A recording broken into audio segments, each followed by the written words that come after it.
Welcome to the Flip Thinking Podcast. In this podcast, you'll listen to intimate conversations between Berthold Gunster and his guests. Together, they'll explore the guest's personal problem and try to make it feel lighter or make it disappear altogether. This can be achieved in different ways. Sometimes they can simply solve the problem, but more often than not, they'll find that they have to let go of expectations or views they hold about themselves. At other times, they can only observe the fact that there is a problem without judging it. And in some cases, they can flip think the problem.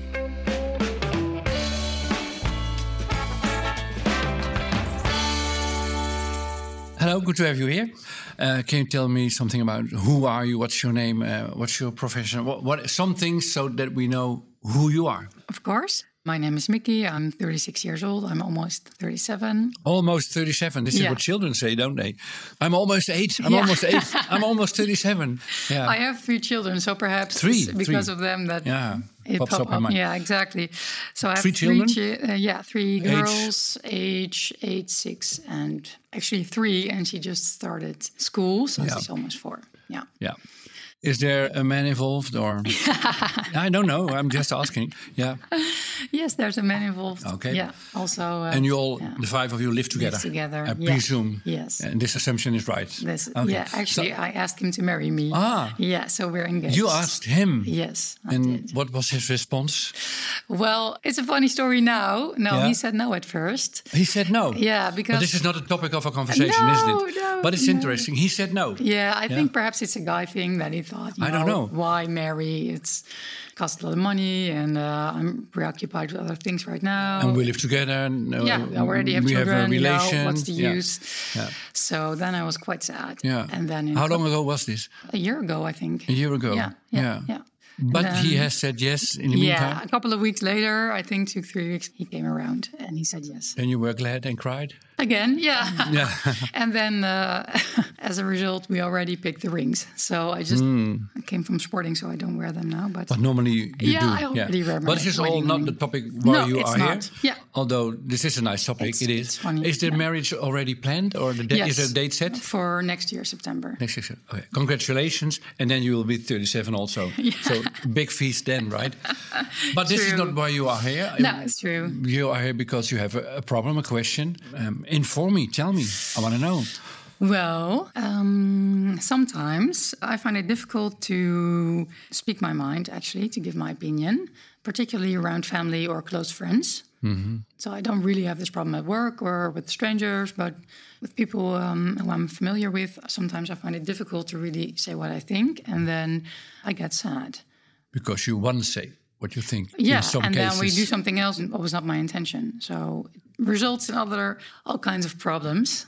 You're going to ask me for examples, right? Yeah. So can you give me an example? Yeah, a couple actually. So give me the worst one, the most difficult one. Okay, the most difficult one is probably my parents. Mm-hmm. And they're still together. They're married, and I see them now and then. And we just had a holiday, 6 weeks of summer holiday for the children. And, they did nothing with them. So that was my assumption that they, perhaps would take care of the children maybe now and then. Exactly, a little bit. Be there for you as a family. Because 3 children is a crowd, right? Exactly, 3 is a crowd. I have 3 sons myself. Well, you know how it's like. Now and then some help would be welcome. Yeah, so, but they did help in the past. But this summer they did not. And then, that was my expectation. Did you ask for help? Or? No. Okay. So that's already something to keep in mind. There was a hope that I didn't speak up. And then at the end of the summer vacation, I did ask for help. I said, if you like, you can take our kids to do something, go to the beach or whatever. If you like. Not I need, but if you like. Exactly. Okay. Yeah. So then a couple of days later, they texted me like, okay, we'll take 2 of the girls and we'll combine that with our niece and nephew and we'll do something nice. Okay. So my initial, physical reaction was like, depressed. No, I'm disappointed. I asked for take my 3 kids so I can have a day off after 5 weeks. Not by so many words, but this was your this secret hope, right? Exactly. It was in your head, not in your mouth. Exactly. No. Yeah. So that's the problem actually right there. And then it resulted in a fight on telephone Like I called my father and said, "You're never there." And he said, "How can you say that? I just watch over your kids for the past 6 years," which is true. But I meant, of course, this vacation. And they did what you asked. You said, what would you like? Yeah. And then they said, what we like is two of them. Yeah. So they did exactly what you asked for. Yeah. Am I right? Yes, you're right. Yeah, I agree. Yeah. So still you were disappointed. Yeah, so it's my problem to ask for what I want, perhaps. Right. It's not about telling the truth, but it's about telling what you want, right? Yeah, and also daring to say, I don't... Daring to ask for help. Yeah. With the risk of being rejected. Yeah. Okay, let's rest this example for a while. And do you have another example? Yeah, so I came on the bicycle. I'm in my bicycle clothes right now. Yeah. And I have 2 friends with whom I cycle quite often. Mm-hmm. And then this one time, we didn't have a lot of time, like an hour and a half. So it's just enough time for a quick round. Yeah. So I texted, shall we meet there and there on that corner? And then let's do this particular route, like 30 kilometers or something. A very clear request, yes, right? Exactly. A lot clearer than the request you asked for your parents, right? Exactly. Yeah. So then I came there at this particular corner and we met. And the first thing my friend said was, okay, I want to cycle with you, but I don't want to do this route. Yeah. And I was like, how can you say that to me? But I was quiet. Uh-huh. So I thought, okay, so what do you want to do? Yeah, I want to do, I don't know, we'll see. But I don't want that because then we get lost. I see. No, we were in a hurry. And you were in a hurry. I was in a hurry. Not we. No, yeah, exactly. You were. I was in a hurry. Don't mix up us and I. Yeah. Okay, you were in a hurry. Yeah. Did you tell them you were in a hurry? In advance, yeah. You did? I did. I'm in a hurry, let's do this round, and then I'll be back. In time. Yeah. But she neglected this request. Yeah. She said, let's drive around. Yeah. And then ignoring your wish to be back in time. Exactly. Am I right? Yes. Yeah. How was your response to this? Well, I think I was quiet, Yeah, I was so taken aback, like so surprised, like how can you just say that? We just agreed on telephone, by text message, like 10 minutes ago. They agreed on your proposal. Yeah, and then so I came there and then she doesn't want to do it. She wanted to change the agenda. Idea. Yeah. And then I just did it her way, but then I was stressed the whole time. Like, and you were silent, right? Yeah, right? You didn't. And worse, the week after, the entire week, I just in my head I would rehearse the conversation. Like, what should I have said? So it's what could you have done better? Yeah. Do you have an answer to this question? Yeah, perhaps be more clear. But in my head, I was clear, but I didn't want to disappoint her. So I didn't want to hurt her. Like again, say no, I don't want to do that. Okay, it seems to me there's a pattern visible, but I don't want to jump to conclusion too fast. Mm-hmm. Do you have a third example? Yeah, I do. Very good, thank you. I do. It's a totally different one. It's about my boyfriend, my fiancé, I should say. Fiancé. So we do a lot of shopping together, or he goes shopping for me. Well, that's a wonderful fiancé for a lot of women. Yeah. But so I think it was Mother's Day, so it was a couple of months ago. He bought me these glasses for cycling. Mm-hmm. And I was glad because I was in need for glasses. Yeah. But I didn't like the colors. And then so I was I feel something coming. Yeah. I feel something coming. Yeah, but you said. But I did say it. Oh, you did. Yeah, you did. So I put them on, and it was like bright yellow and bright orange, and it was so not good, not feisty. good. And I thought, that's not how I want to be on. Yeah, that's not what I want to wear. Yeah. So I felt my body like this tension, I need to say this right now. And I found the courage. So I did say it. So I said, okay, I really like the glasses. I don't like although the color. you still were not married, right? Yeah. Still you dare to say, I don't, yeah. So what happened? So he said, okay, let's change them for another pair. Mm-hmm. So he was on his phone and he showed me some other glasses and some other colors. And he said, okay, this one. So he said, this one, a pink one. This one is nice. Don't you agree? Okay, let's order. And I said, this is nice, but I didn't really agree. So now I have glasses, which I don't like, which are pink. Does he know? Will he listen to this podcast? Will he still marry you after this? They are pink. Knows? Are they in the house already? I wear them. You wear them, yeah, but you don't like them. Like them, yeah. And I didn't tell him. Yeah. Well, he knows by now, but I'm still wearing them and then feeling uncomfortable because I'm wearing something I don't like. And now it's more difficult to say it because you should have said it before, right? Yeah. I presume. Yeah, and I can't change them because I already wore them. So yeah. So there's something with you and being clear about what you desire. Yeah. Yeah? Yeah, that's a good summary. Yeah. Yeah. It's difficult for you to say what you want. I guess. Yeah. So Yeah, sometimes I guess for too. me I guess it's clear, too. but the words don't come out of my mouth. Yeah. Yeah. So do you have an idea why it is difficult for you to say what you want? I want you to take care of our 3 children for 3 days, please, including 2 nights. Would you do so? Something like this would be difficult in the direction of your parents, for example, right? Yeah. I would like to do this round cycling because I want to be back in time. And when she says, I want to improvise a tour, you want to say no, but you don't. Exactly. Yeah. And this is, of course, a very difficult question because I think if you have a quick answer, you would have already known for yourself. But can you answer the question? Why is it difficult for you to tell people what you want? It feels, when you say that, it feels to me like trespassing.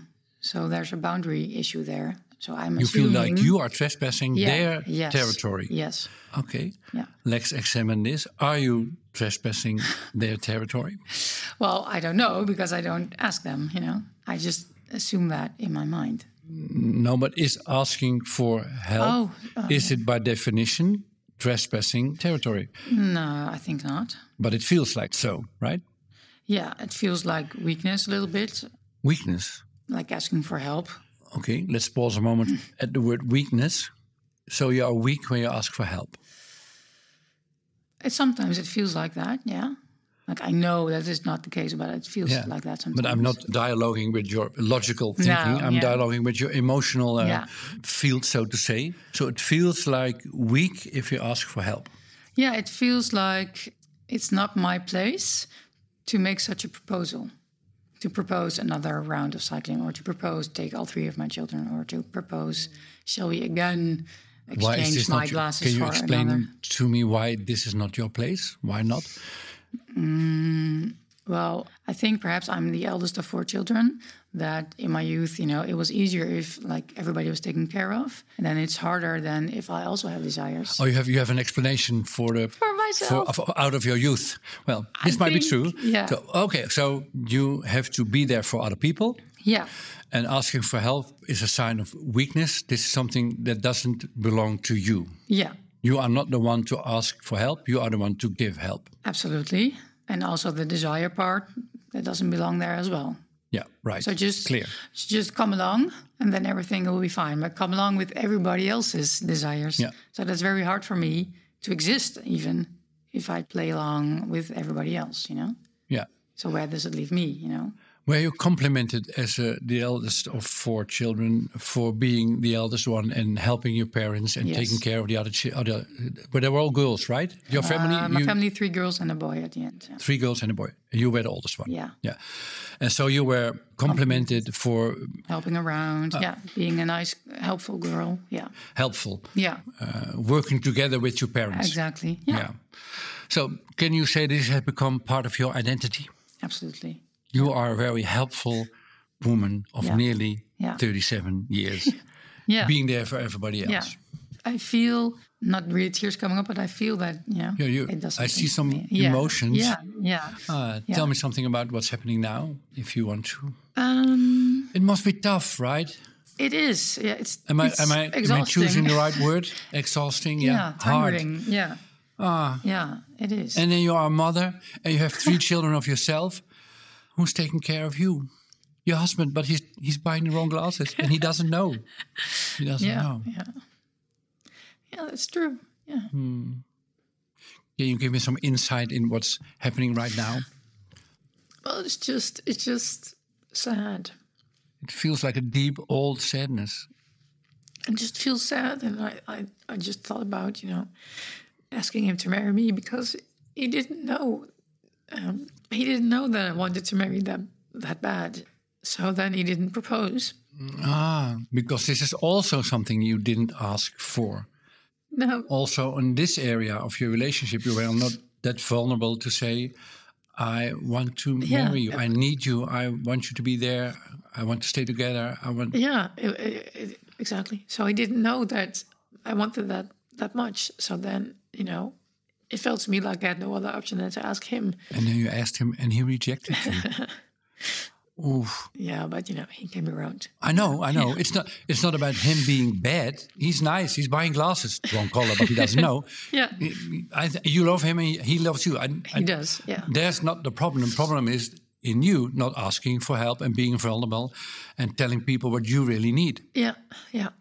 And the paradoxical thing is that this comes out of the fact, I presume, that your parents complimented you for being autonomous, helpful, strong, not asking for help, but giving help. Yeah, this is very true. Yeah. So asking for help feels like being weak. Yeah, feels this like is what you said before, right? Yeah, not being able to do it yourself. Yeah. So how would your life be if you permitted yourself to be weak? Yeah, perhaps not to be weak, but to admit that I also have some desires. No, to be weak. Oh, to be weak. To be weak. You give some resistance on the word weak. Yes. But just embrace the word weak. Now and then, people, you are weak. We are in need. We don't want to cycle by improvisation or too long a tour. We just want to be back in time. We are now and then in need. Yes. The word to be in need, that also touches me. Yeah, I just feel emotion. Yeah. To be in Again, need. tears. A lot of tears. Yeah. I don't have Kleenex here. I'm no, sorry. it's okay. Yeah. Perhaps I neglect that, the needy part. So what if I would say to you, well, you have been strong, you were helpful, you have 3 children now, 3 wonderful daughters, I presume wonderful. Yes, one of them nearly 4 years old, right? Yes. Yeah. Yourself nearly being 37 years old. Yeah. Soon you will get married. Being strong, this is what you successfully did until now. So for the next part of your life, you can be weak in need also. And strong, right?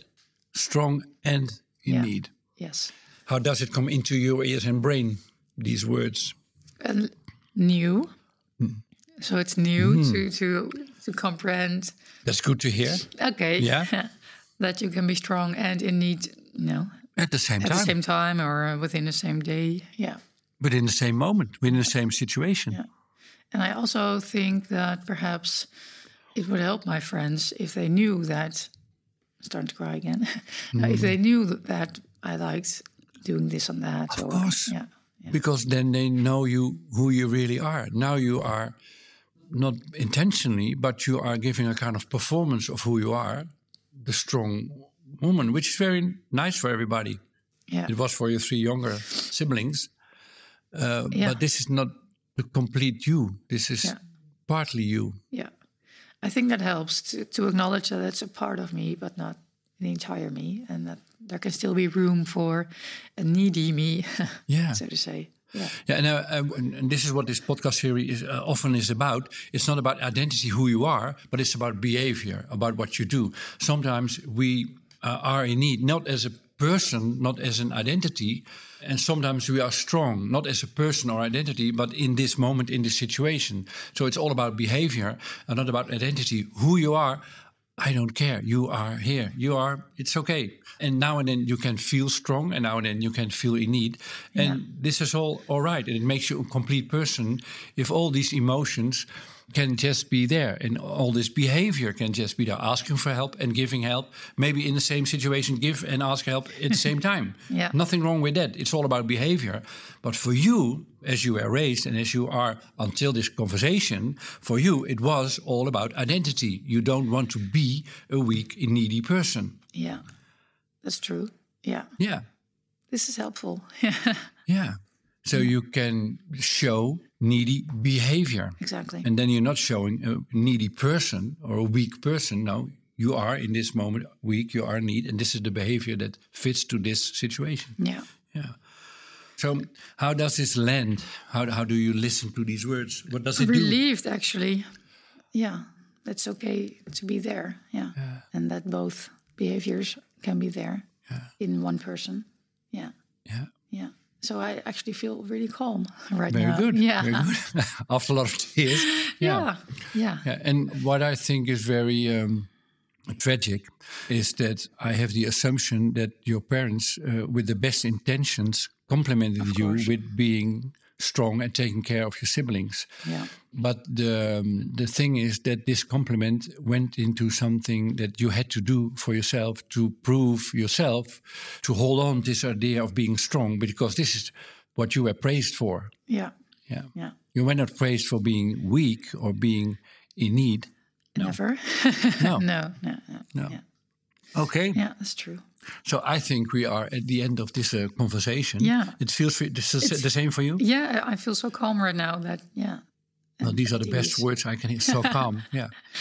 Thank you, Berthold. It was a pleasure, Micky. Yeah. With love. Yeah. And what will you do with the pink glasses? Say it to him. I will say it with the whole story, the whole story, and make a big joke about it, laugh about it, because maybe this, and seeing the world through pink glass, well, there's a lot of metaphors there available, I think, and make a joke about it. It's not a big fuss. And he did his best, you did his best, and this was the problem. I will. Thank you. Yeah. Okay. Well, we'll see how it goes, and we'll stay in touch, as we always do in this podcast series. Yeah, so, I'd like that. Okay. Yeah. Do you want to flip think your own problem too? In Berthold Gunster's bestseller Flip Thinking, you will learn all about the life-changing art of turning problems into opportunities. Flip Thinking is available in England, Italy, Portugal, South Korea, United States, and soon in 17 other countries too. For info, check out flipthinking.info.